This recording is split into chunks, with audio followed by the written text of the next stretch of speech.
낮에 먹은 음식이 소화가 잘 안 되는 것이 불편함이 이어져서 밤에 열을 일으키고,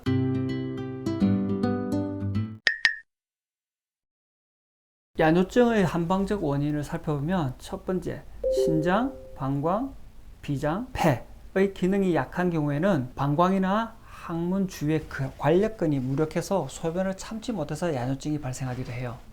두 번째, 신장과 방광의 기운이 약했을 때는 급박하게 소변을 보거나 소변을 너무 자주 보거나 양도 적게 보는 아이들에게서도 야뇨증이 생길 수도 있습니다. 셋째, 심담이 허가 약하다고 하죠. 심담 허겁이라고 하는데 겁이 많고 예민하고 신경질적이고 그리고 잘 놀래고 밤에 잠꼬대도 많이 하는 아이들이 야뇨증이 생기는 경우도 있습니다. 그리고 넷째, 원래 잠자는 동안에는 소변을 적게 만들기 때문에 소변을 안 보는 것이 정상인데 소변을 만약에 보고 싶다고 하더라도 잠을 깨서 소변을 보면 됩니다. 그런데 뇌의 각성도가 덜 된 경우에는 너무 깊게 자서 소변을 싸는지도 모르고 자는 경우에 야뇨증이 발생할 수도 있어요.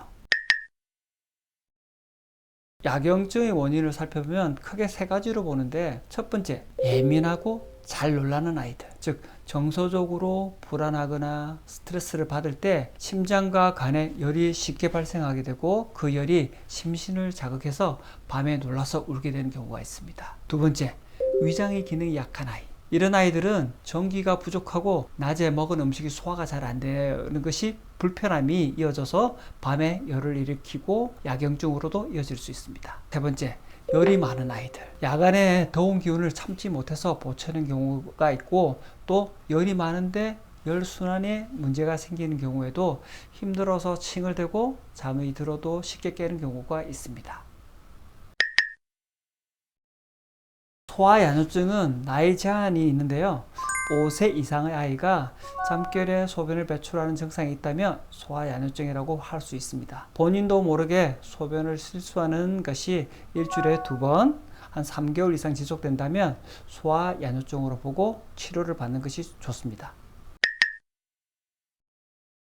야경증, 수면장애, 틱은 함께 올 수 있는 경우가 좀 많습니다. 야경증과 수면장애 틱은 아이의 신경계와 정서 상태에 대한 하나의 표현일 수 있는데, 첫 번째, 심리적 스트레스가 지속되는 경우, 학업, 가족 문제 등으로 만성적인 스트레스가 있는 경우에는 증상이 드러나고 악화될 수도 있어요. 두 번째로, 뇌의 발달이 미숙한 경우에는 감정 조절도 미숙하고 수면의 안정성도 부족하기 때문에 함께 동반될 수도 있습니다. 세 번째로, 신경계가 과민한 경우, 자율신경계가 불균형하기 때문에 수면 중 각성 반응으로 인해서 발생할 수도 있습니다. 네 번째, 기질적으로 허약하거나 의무 체질인 경우, 이런 아이들은 열이 쉽게 발생하여 뇌가 진정되는 기능이 떨어질 때 그때 뇌가 흥분을 하면서 동반하여 발생할 수도 있습니다.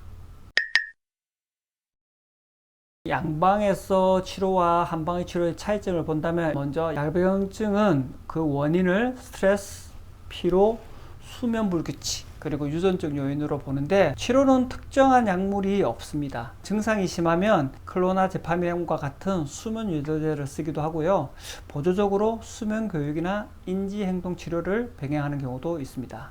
그리고 야뇨증은 그 원인을 방광 기능이 미성숙하다든지 아니면 수면 중 항이뇨 호르몬의 분비가 부족하다, 아니면 유전적 문제로 보는 경우가 있는데, 약물 치료는 항이뇨제나 방광 이완제를 쓰며 보조적으로 방광 훈련, 알람 치료 같은 것을 하기도 합니다. 야경증과 야뇨증에 대한 한방 치료법은 그 원인을 찾고 그 원인을 치료하는 방법을 주로 사용합니다.